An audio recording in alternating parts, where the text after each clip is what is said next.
Richard Skipper celebrates. Every show is a celebration. Each show, Richard delivers the artists you love, showcasing what makes them unique. Never gossipy. The antidote to a sometimes hectic world. Now, here's your host, Richard Skipper. Happy Thursday, everyone, and welcome to Richard Skipper Celebrates. For those of you who are here for the first time, welcome. My show is about celebrating artists and their body of worth. What makes a great artist? How do they get from point A to point B and beyond? There are two things that I think about when I think about our guest today, Corky Hale. When I was a kid, there was a commercial for 3M. And we're going to be talking about the 3 M's of her life today: making music, marriage, and making a difference. And I'm also reminded of the 6 degrees of Kevin Bacon. Well, I am telling you, with Corky, I think it's even 3 degrees because she seems to know everybody. Everybody knows her. And I am so thrilled that I get the opportunity to sit down and celebrate with you. I have to tell you, Corky, this afternoon, I feel like I've been in heaven. And I say this because I have been listening to your gorgeous harp music. I've just been listening to it on random all day today. And it's relaxing and it's beautiful. And I am so thrilled that you're here today. First of all, I want to say, just to put things in perspective, that today marks 377 days since our theaters shut down. So I want to ask you, how are you and Mike doing really in the midst of all this? How are we doing? Can you hear me? Yes. Okay. I tell everybody, they say, how are you? And I said, well, we're in prison. Actually, we're very lucky because we have a lovely home. I asked my housekeeper to come in 2 days a week. The rest of the time, either I'm cooking and cleaning up, or we ask our houseman, who works a couple days a week now, to go down and pick up some food like he did yesterday. Mm-hmm. And he picked up some Greek food. So I'm putting in a plug for our lovely Greek restaurant, which of course, like all restaurants, is having trouble. And it's on Larchmont. It's the Petite Greek. They're lovely guys. So if you like Greek food, please. I sure do. Oh, that's the best. We've spent a considerable amount of time in Greece. Mike and I have done. Incidentally, folks, I have to tell you, Mike and I just had our golden wedding anniversary. We've been married. And for anyone who may not know, you are married to Mike Stoller, brilliant, brilliant, brilliant maker of music, as you are. So, congratulations. No, I'm not a songwriter, but I have to tell you. I know that you make music. That's what I mean. Of course. Well, yeah.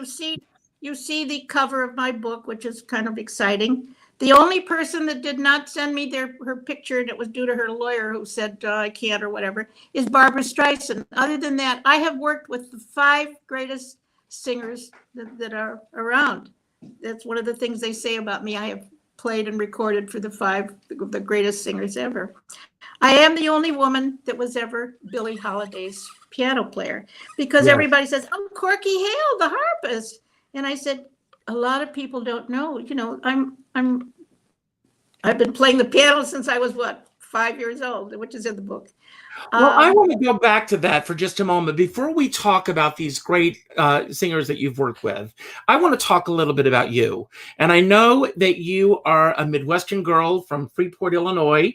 I want to talk about your life at 5 years old, the house that you lived in, the neighborhood that you lived in. For me, 5 years old is that pivotal point in a person's life before they start going to school and the layers of peer pressure and all of that is placed upon them. And and this is all talked about in the book, which we're going to get people to buy today. But I would like to hear from you, your perspective of Corky Hale at 5 years old. You can start from the day I was born. I thank God. I am one of the luckiest people you will ever meet, Richard, in your lifetime. everything is, I had wonderful parents. They were married for years. I had one little brother. Incidentally, I was very spoiled because I was a child prodigy. You know, I went to the piano and I played everything when I was 5. And suddenly one day my parents arrived at our house with this little baby boy, and everybody was making a big, and I said, take him back, take him back to the hospital. Anyway, I'm very close to my brother, who was happily married for 60 years, and his wife passed away unexpectedly several years ago. But he has met a very lovely woman, and I'm so happy for my brother because he's happy. I want everybody to be happy, please. Oh, please, we've got to be happy. We're in such terrible shape. There's so much hatred. Don't get me into politics because I will not tell you who I blame for all the hatred. But anyway, I am the luckiest person you will ever meet. I had wonderful parents. I had wonderful growing up. I grew up in this gorgeous home in Illinois. And then I became this child prodigy. And then I went away to school, and I just had, I was married. Okay, then I moved to Hollywood? Was that the first place I moved to? UCLA. Oh, sorry. UCLA. I came to UCLA, and I was not very happy there. I thought the girls they said, oh, you got to join our sorority. I have to tell you, I'm not a sorority girl. Well, that's what I was going to say. You mentioned to me earlier that you were definitely not a sorority girl. I want to touch upon something else that you just said. You said that you're the luckiest girl or person in the world, but you also had the talent, you had the perseverance, you had the ability to go after your dreams. So that plays a huge part of this as well. But if you go after your dreams, you're not always so lucky. I had parents who had money and were very kind and generous and spent their money well. And they were both from Arkansas and Missouri. My dad was one of 10 and my mother one of 5. But I had this wonderful family of everything. And I was very lucky. I am the luckiest person. After UCLA, what did I do? I moved. I stayed here, right? You stayed here. And I got very busy because, yes, I do something that harpists don't do because I'm a piano player. That's why I've always had so much work. And, guys could say to me, a letter B, take it for 16 bars in the key of A. Harpists don't grow up like that. Harpists don't do that. So I always was very lucky working. And that's why I said to my wonderful husband, now, incidentally, we just had our 50th wedding anniversary. So what's the secret for both of you? People want to know why are you you're in the music business and you're a jazz artist and so forth, and you travel. Why are you guys so happily married? And we are. It's not a lie. We lucked out. I was married. My husband was married for many years with 3 children. Those are my stepchildren, all in their 60s. And she's a very nice woman, but they had, not a particularly happy marriage. And I was introduced to some Englishman who was terrible. He was really not a very nice guy. And I was married to him for 5 years. We were living here. And I finally got, divorced him. And we lived in Italy. We lived in England. He had very lovely in-laws. I said I've been very lucky. Anyway, I finally got rid of him and knew that I would never find anyone. And so I was playing, because I've lived so many places, I get mixed up. I moved to New York, and I moved for a while to my girlfriend's apartment. And she said, oh, you're in New York now. You know what? You better go over to the offices of Lieber and Stoller and start working with them. And I said, who's Lieber and Stoller? I never heard of them. Lieber and Stoller have only written for Elvis. They wrote little hits like Hound Dog, Jailhouse Rock, and about 100 others for Elvis. When Mike and I got married, he said, honey, I want you to meet Elvis. So he took me to, I guess it was in Vegas, whatever. and Elvis was working, and Elvis took my hand and he said, mighty glad to meet you, ma'am. He was so sweet, and he had such an unhappy life too. And anyway, but I learned who Lieber and Stoller were as I just had my golden wedding anniversary with Mike Stoller, who is the sweetest, nicest guy ever. And now, I want to come back to you in a few moments. I want to talk about your move to Hollywood. When you first went out to Hollywood, I love the story that's in the book about your roommate and how you came in, how you were dressed when you met her. Oh, yeah. And, I'm sorry? Being Jewish and growing up in a small town where there were practically no Jews, my family was not particularly Jewish. I mean, and so I advertised for a roommate. I probably put it in the Jewish Forward. I don't know. And this very lovely girl answered the ad, and I guess we met, and I was wearing a mink coat or something. And she never got over that. Well, I love that she said, well, the first thing we need is to get you a bigger closet. Obviously, you're going to need it. And of course, now I've become just the opposite. I have no clothes. I'm not interested in clothes at all. And I think, I also owned the hottest clothing store at one point in Hollywood, which was very interesting. Corky Hale. And then the thing would go, Corky Hale has a sale, and they would line up to buy their clothes at Corky Hale's. As I say, my life is is unlike any other life that you will find, but it's been a very lucky life, very lucky. And Corky, if you were to talk about the people along the way who, and I'm talking about those people that are not necessarily famous, not the people that we know, but the people along the way who really shaped who you are. Can I mention Liberace, the sweetest? Oh, we're going to get to Liberace. Absolutely, okay, we're going to get to Liberace.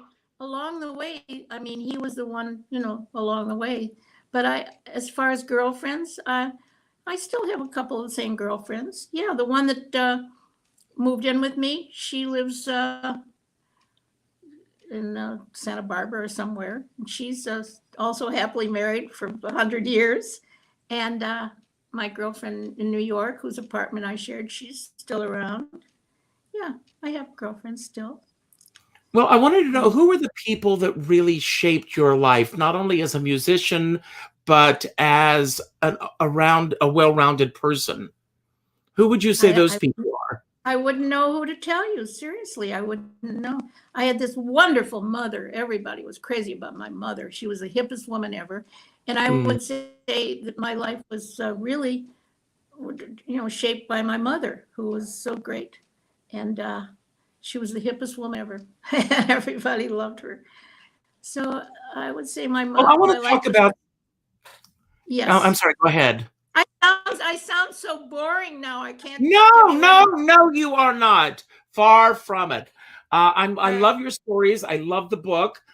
You mentioned earlier, I mean, even let's go to Liberace for a moment. Tell everyone about your relationship with Liberace and the friendship that the two of you shared. How did I meet Liberace? I don't know, but I recorded with him, and then I was on his show, and I traveled with him. The loveliest, sweetest, nicest man ever. And that was it. I traveled all over with him, Europe and here and everything. And it was wonderful being on his show. And we just got to be the greatest of friends, and I always supported him. And if anyone ever defamed him, I stood up for him, And I don't know why they would, because he was a doll. All right. Anything else? Well, let's talk. I told you Billie. In many ways, my life is kind of boring. In other ways, it's very, very exciting. But as far as boring, I said that's why my book didn't sell. I can't say, when I was going out with Sinatra, you don't know. When I went out with Sinatra many times, Sinatra had a very short attention span. And I said that in the book.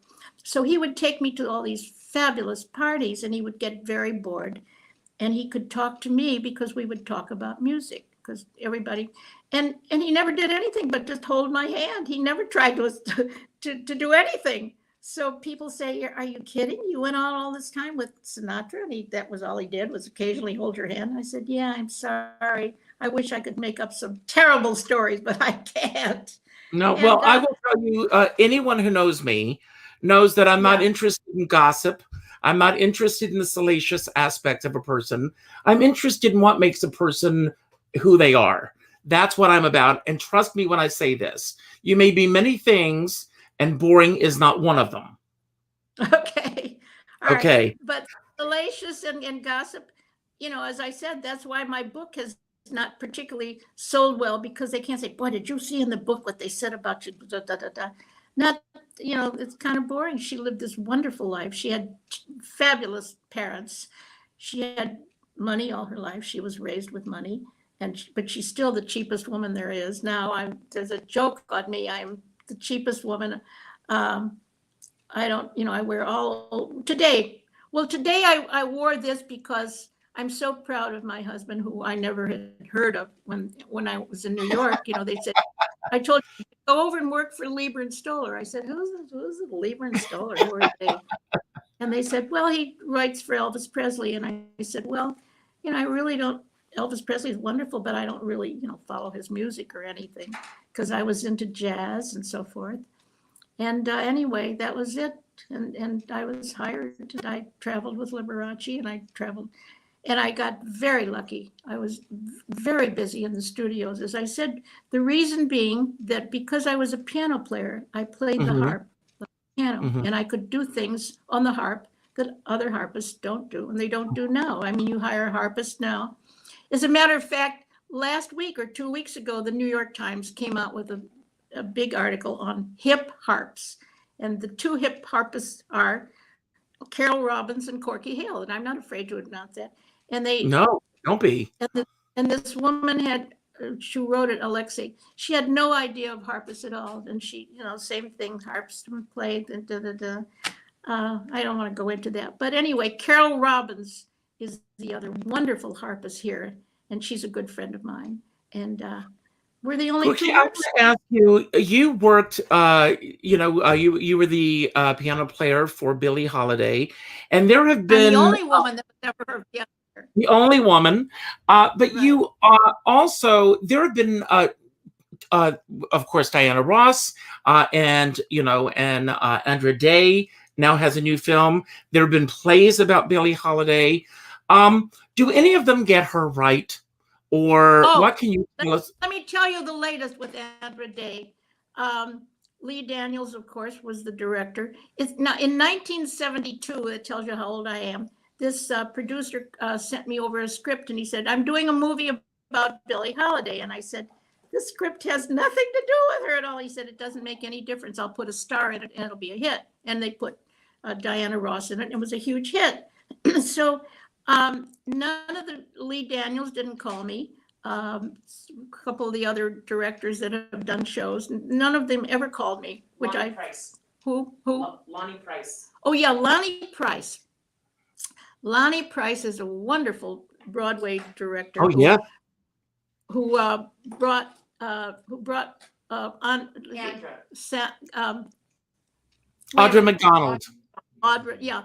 Lonnie brought Audra McDonald out here to meet me so that I could tell her things about Billie. Because, for example, in the Billie Holiday show that was on Broadway, Audra would go out into the audience and shake people's hands. And I said, never would Billie do. Billie was terribly shy. She sat in the dressing room and she would never go out and shake people's hands. So Lonnie is the only one that ever, and so what can I say?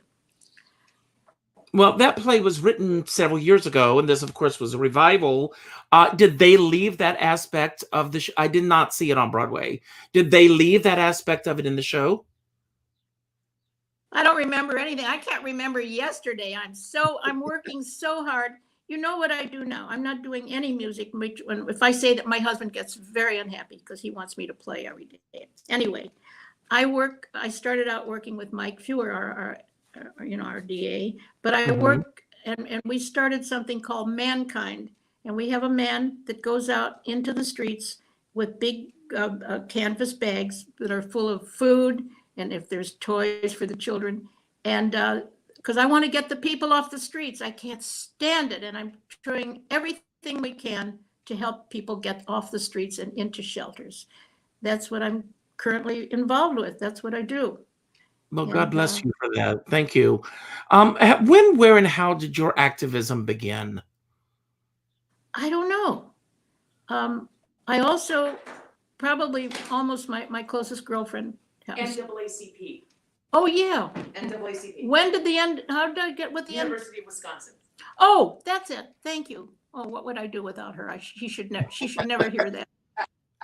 Anyway, so I got to Wisconsin, and For college. and the university, and I was the first student there. I'm called the first white student that joined the NAACP in Wisconsin, and I've always worked with Black people, and luckily I've met a man who was certainly as involved as I was. And they have built in Montgomery, Alabama, a beautiful theater. Corky Hale and The Mike Corky Stoller. Hale and Mike Stoller. Civil Rights Memorial Theater. Civil Rights What, the Museum. memorial, The Civil Rights Memorial. Civil Rights Memorial, because we have done an awful lot of work with Black Mhm. people, and we did a lot of work in Montgomery. I'm trying to remember everything, but I'm so mixed up from everything. Oh, God. And then No, it's quite all right. I'm perfect. I'm right there with you. Okay. Anyway, so that's what we still work on, still doing that. Now, I want to ask you about one of my favorite concerts, and that was Barbra Streisand in Central Park. Can you tell us? I was there. I know you were there. Can you tell us, your thoughts about that entire experience of doing this concert in Central Park? And I know that it really changed the trajectory of her life for quite some time. Did it? I didn't realize that. How do you think it changed her life? Well, she developed stage fright from she forgot the lyrics to one of the songs, according to her, and everything. That's when she stopped doing live performances for about 25 years. I didn't realize that. See, I'm learning all these things from you today. I may have to stay on your show. Well, what was the experience like of doing that concert in Central Park? Well, I'm a fan. I think she is the greatest singer. She's difficult, and unfortunately, I spoke to her a few years ago. We crossed each other in one of the music things, and I said, "Hi, Barbara," and she looked at me like, like, who's that?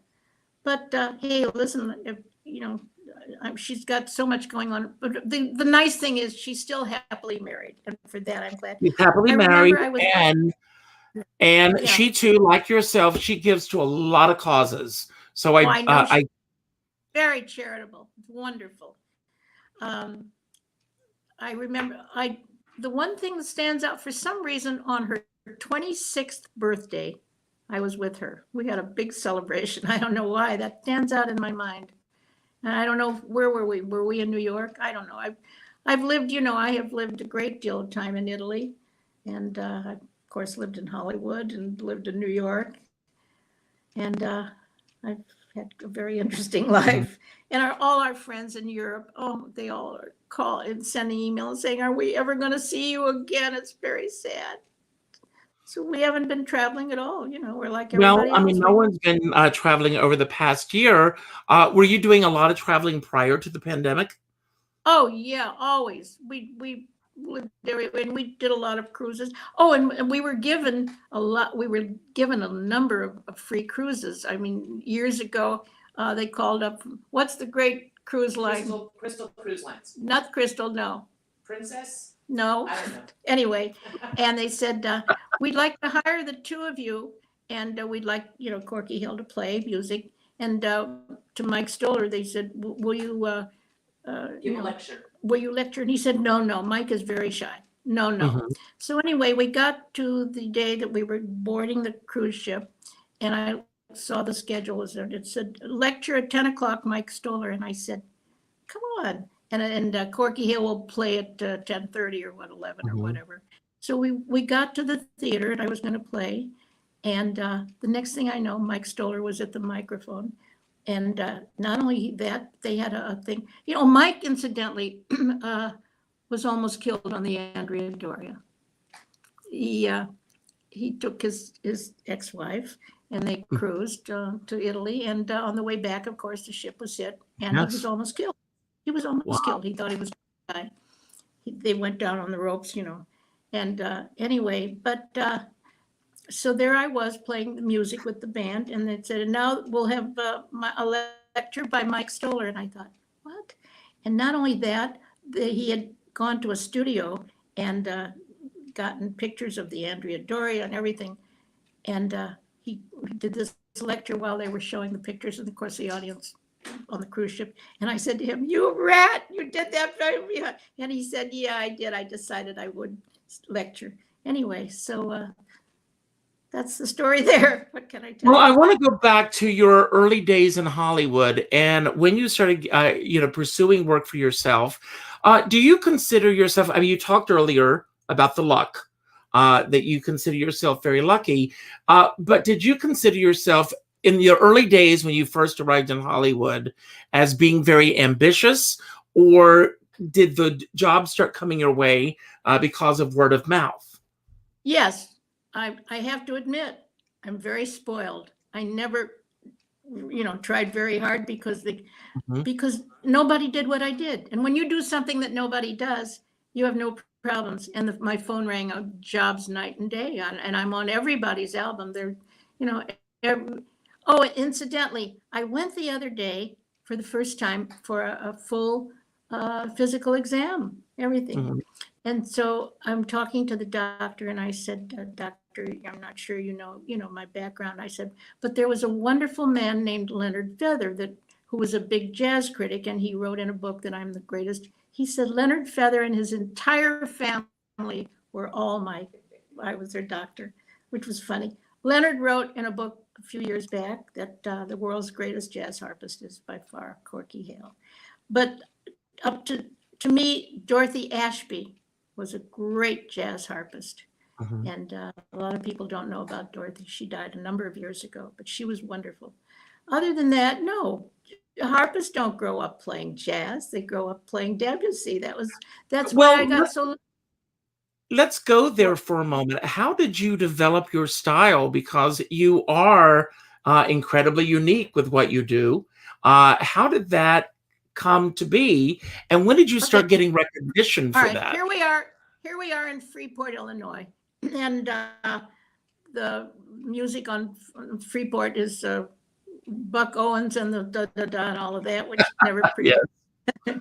And one day I had them, and I heard this band called Stan Kenton, and I went crazy. I said, oh my God, that's the kind of music I like. And then the next thing was who's the other one, the great jazz band after Stan Kenton. Oh, I told you I'm going crazy today. I can't remember anything. The other great jazz band at that time. And I said, that's the kind of music I like. Wow. Now, so where did I go from there?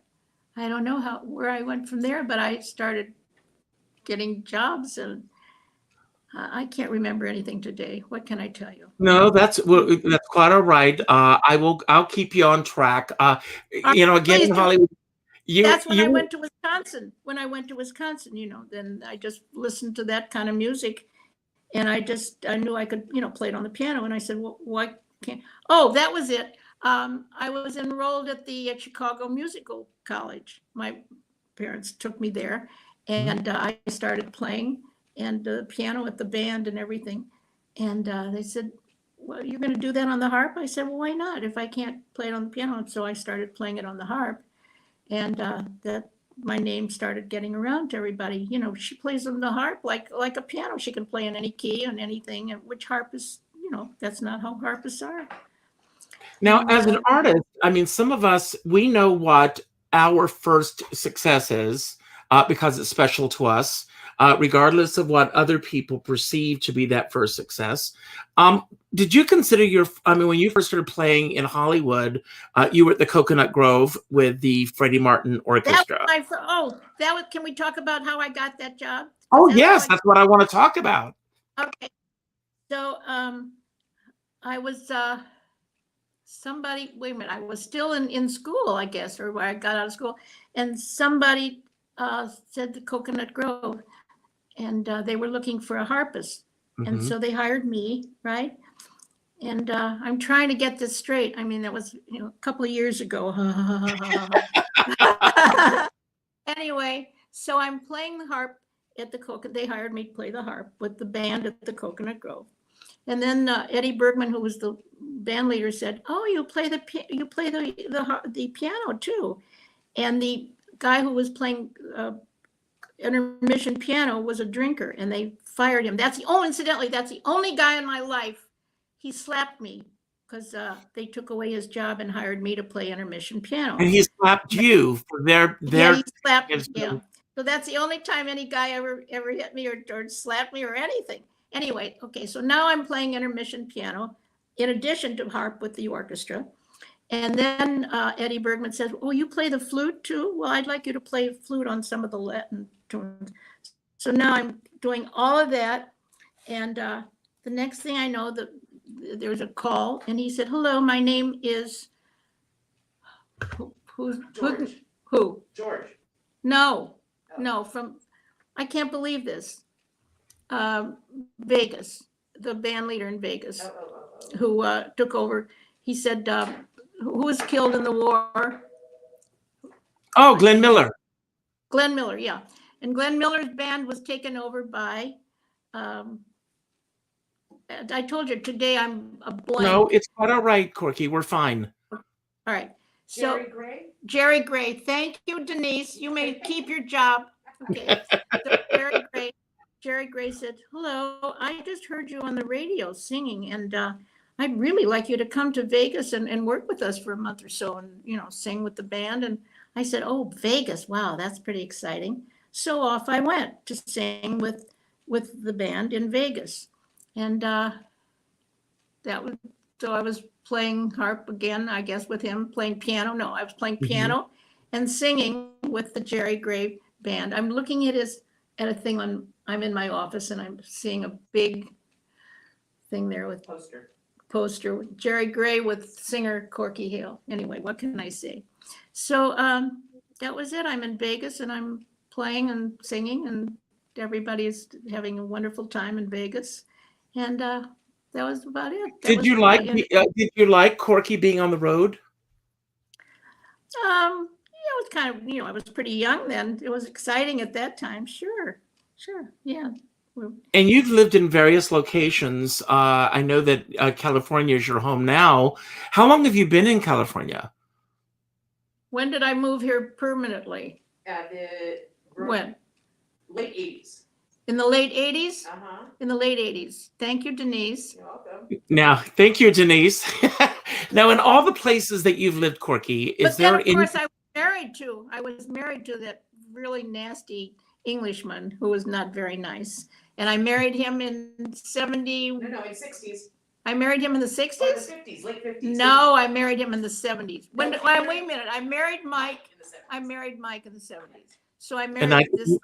Mike, I think you married in 71. Yes, we did. We married in 71. Yeah.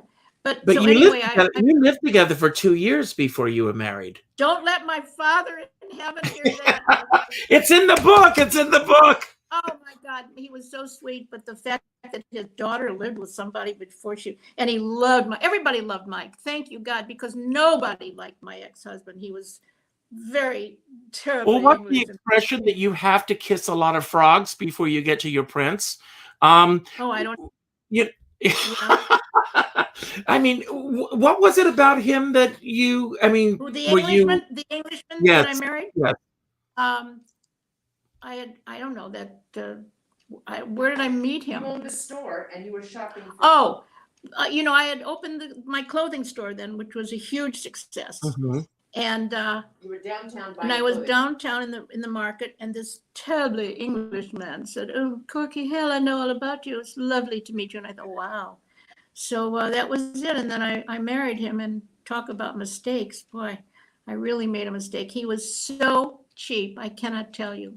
So we lived in one of the high rises on Wilshire in Beverly Hills. Mm-hmm. And I said, I'd really like to hire a decorator. He said, well, I want you to use someone from Sloan's.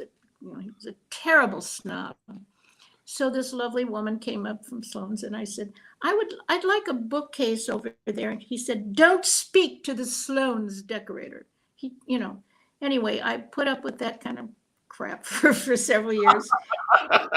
And then finally one day I said, why am I treating so badly? He's a terrible man. Nobody likes him, even his sisters in England and everybody.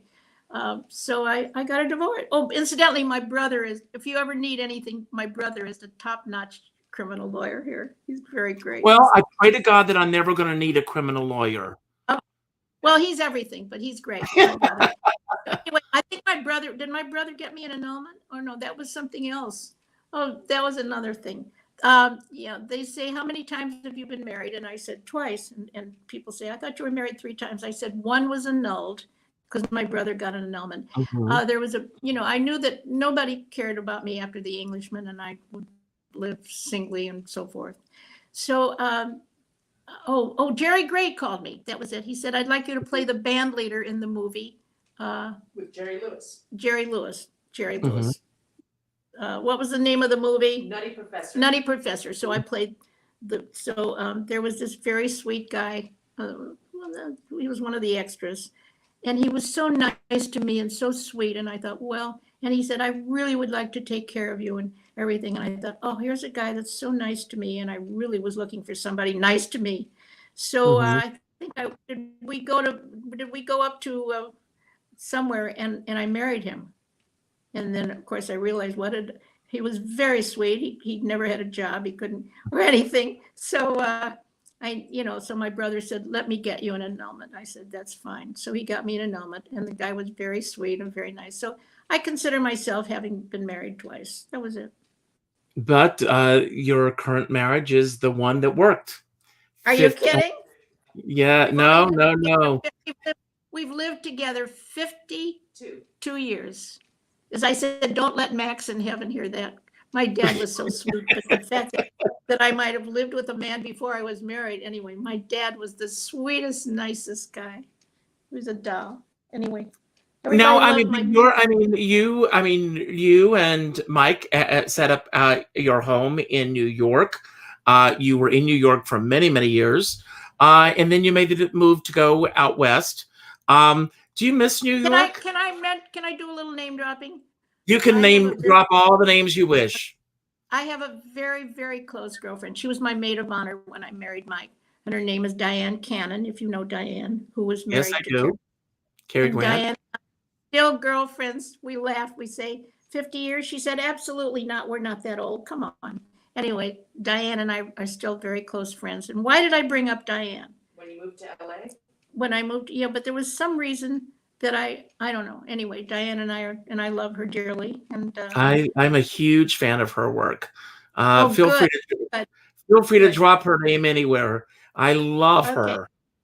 She's a darling woman. As I say, we've been friends. I said to her the other day, my God, we've been friends over 50. She said, what? Not 50 years? What? Of course not. We laugh and we laugh. Now, do you mind if I drop a few names of the people that you worked with, and you can give us your, thoughts on those and artists? Let me say something before. In my book, I purposely said, of all the people I have ever worked for, there is only one person that I would ever speak ill of, and when I was waiting till he died, and then I would really say he was a real piece of crap.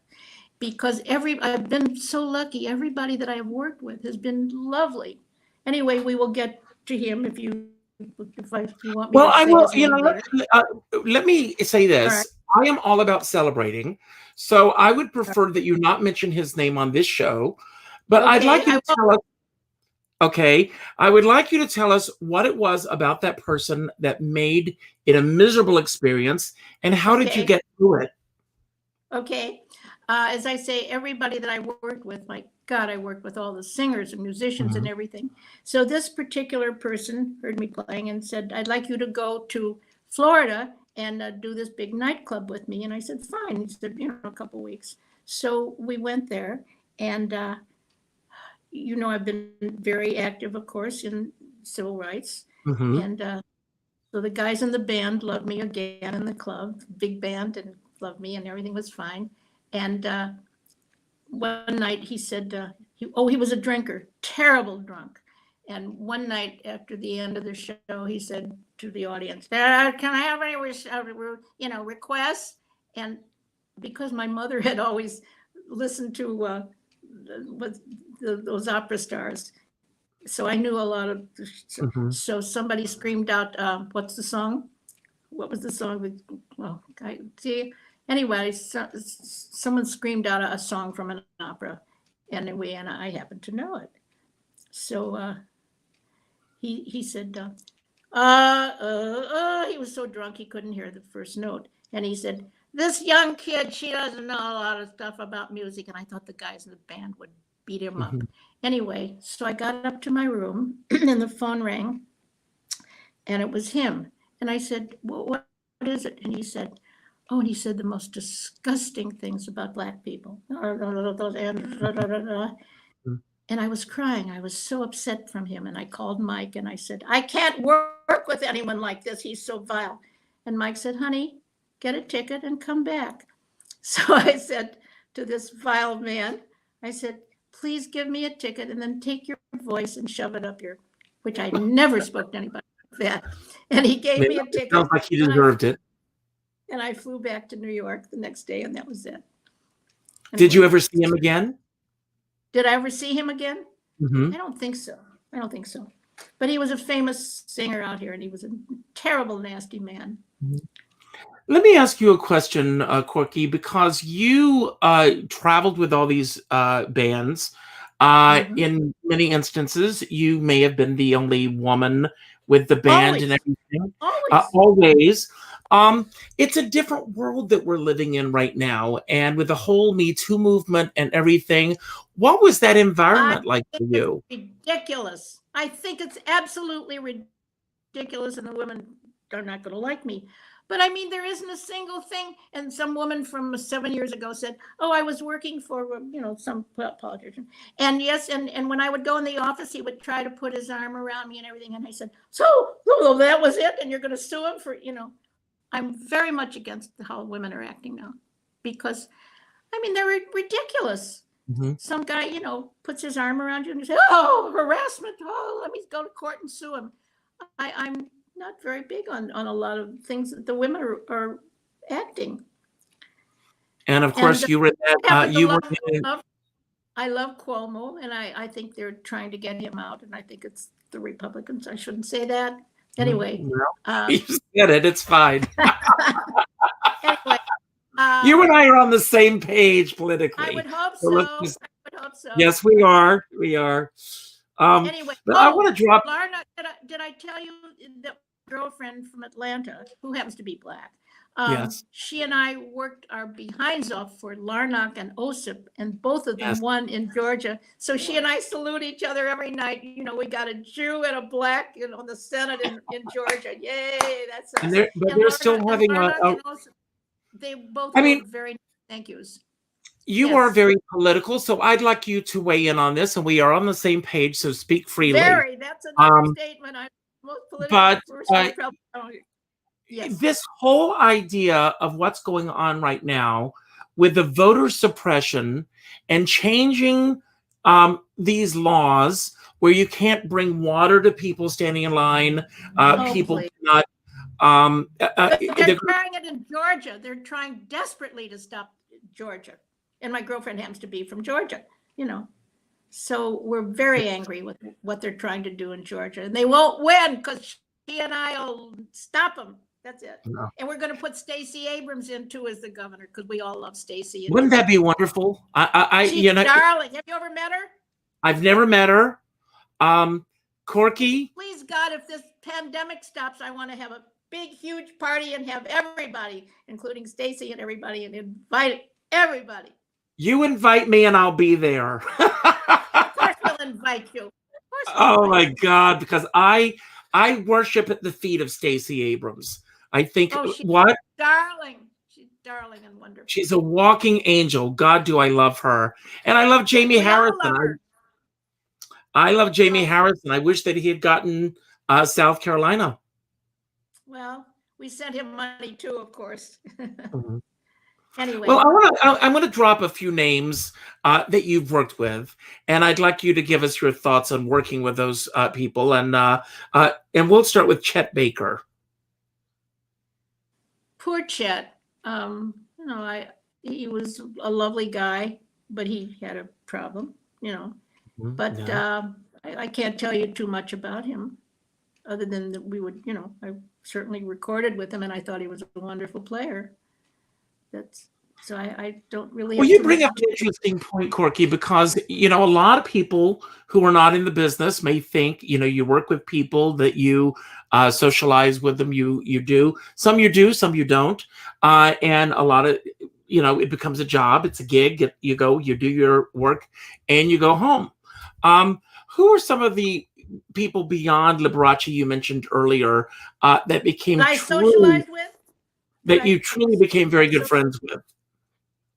I don't know who's in the book. Let me Yes. look and see. Well, they're all in the book. We want people to, to read the book. Well, of course, there's Tony Bennett. We Tony Bennett. socialized. And of course, Liberace, who I love Yeah. with all my heart. George Michael, we did some socializing. And I don't know, Sinatra. I don't know who else. Well, Now, I can't say that we socialized, normally being the only woman in these situations, Right. except of course with Billie Holiday, and the other one that I love so much, Peggy Lee.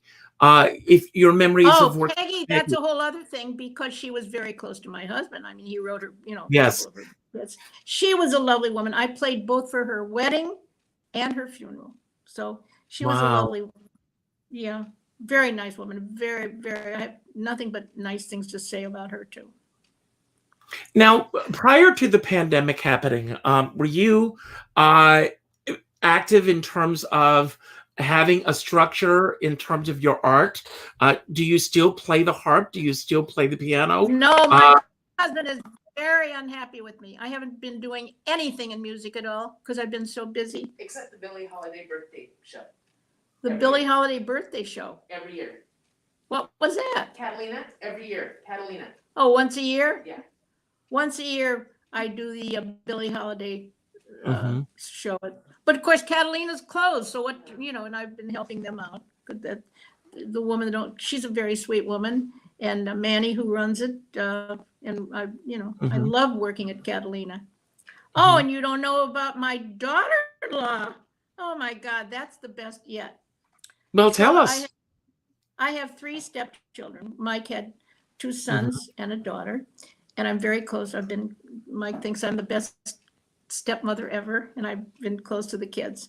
So That's Peter Stoller, who I love like my own son, got married a few years ago, and he married a woman who just got her license. She's a licensed pharmacist doctor. I mean, She got her doctorate. she got her doctorate.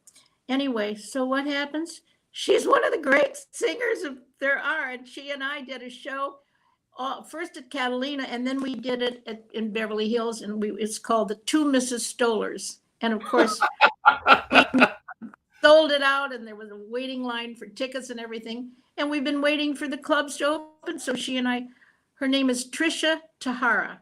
Trisha is half Black and half Japanese.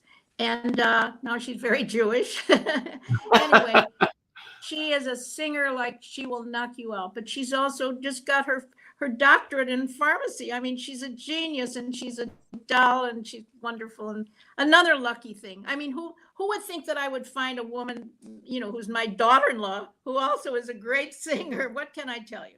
No, I love that. And Corky, are there any artists? You'll meet her. I can't Yeah. wait. Are there any artists of today that you really love to listen to? That's a very good question, because I don't want to be nasty. No, I don't like most of the singers that listen. And there's one right now who she's won every single prize there is. She wears baggy clothes and she dyes her hair, and that's just fine. I'm very happy for her. I don't happen to sing that.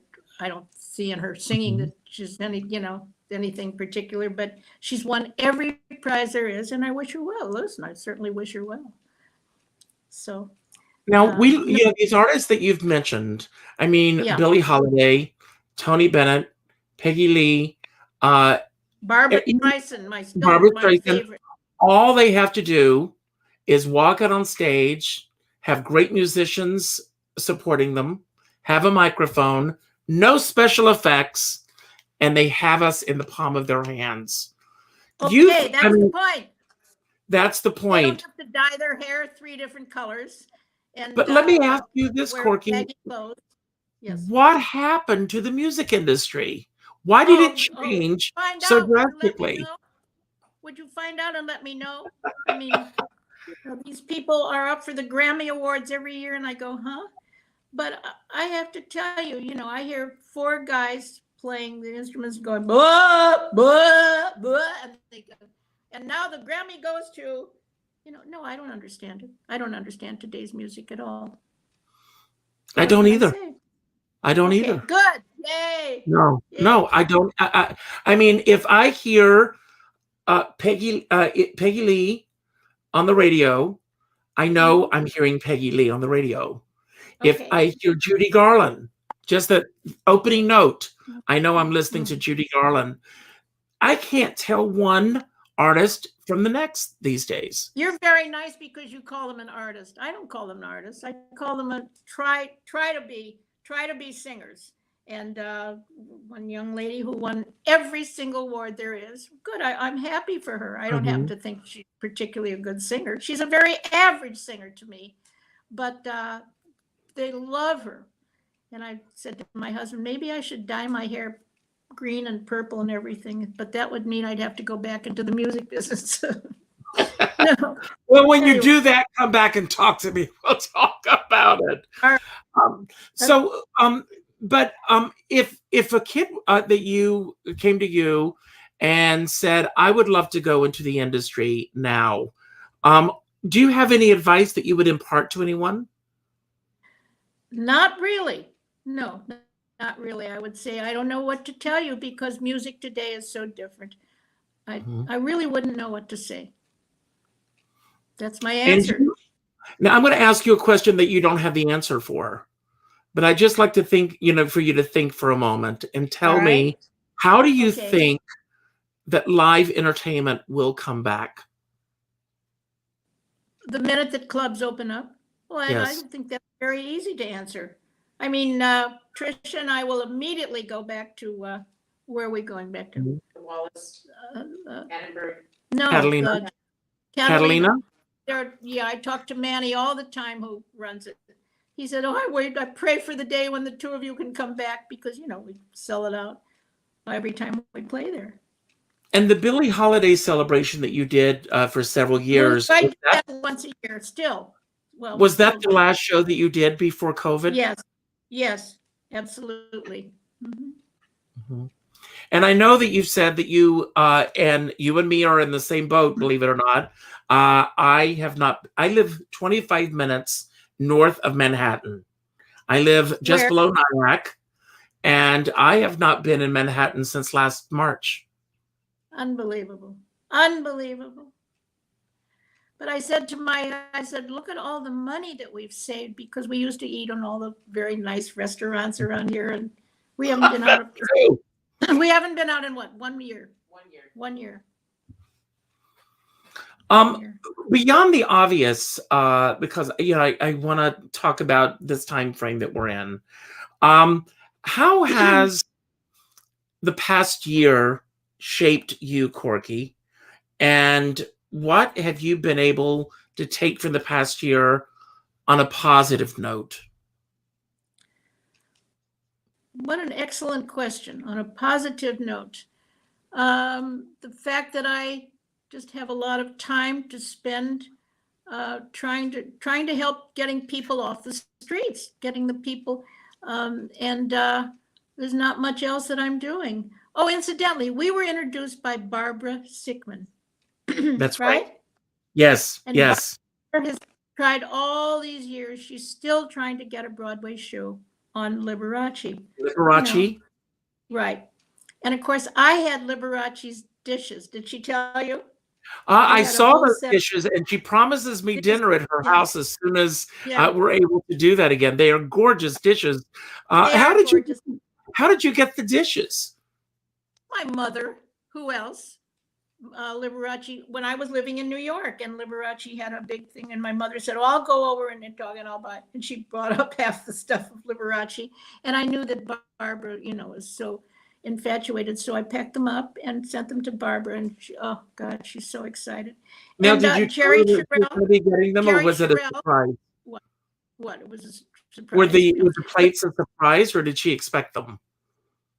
Well, I think maybe in the past I said, I've got Liberace dishes, I'll send you some, but I sent her sets of everything, cups and saucers and everything. Mm-hmm.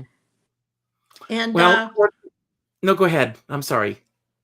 no, I can't think what. Anyway. Well, Corky, I can't believe this, but we are at the end of our show. But before you go, I want to thank everybody for being here today. I hope you enjoyed the show. Corky, I hope you had a good time with me. And, and I want to You're one of the most intelligent people that has ever interviewed me on a show. There's got a lot of guys. That means so much to me, and I would love to sit down and talk with you anytime. I want to thank everyone for being here today.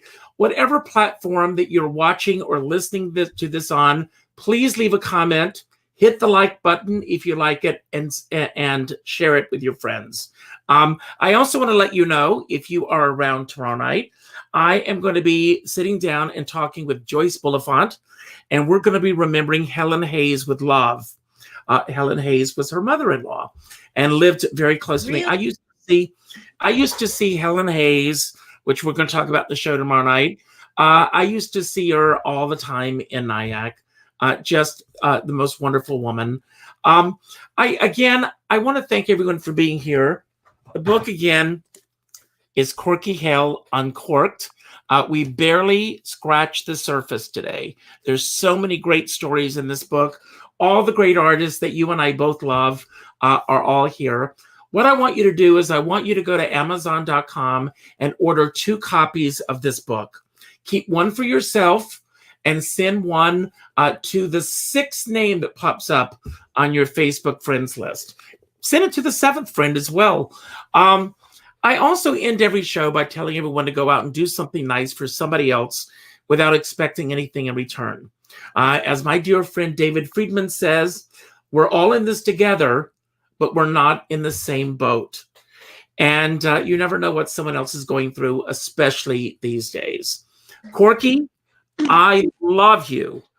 It means the world to me that you've spent an hour with me, and thank your wonderful assistant for all that she did to make this work today. I bow to her as well. And I'm going to give you the final word. Anything that you want to say about anything that we talked about today that you want to build upon, anything that we didn't talk about that you wish we had, or just any message that you want to put out to everyone who's listening right now. And again, thank you for all you've done. Thank you. Thank you for having me on your show. Thank you. It was an honor. Thank you. Thank you. Thank you so much, everybody. Have a wonderful afternoon. Corky Hale, Uncorked. Oh, we have to say thank you. Denise Grimes, my assistant, who set this all up. Denise Grimes. Denise Grimes, I'm sending you a kiss. Kisses. Thank you. Goodbye.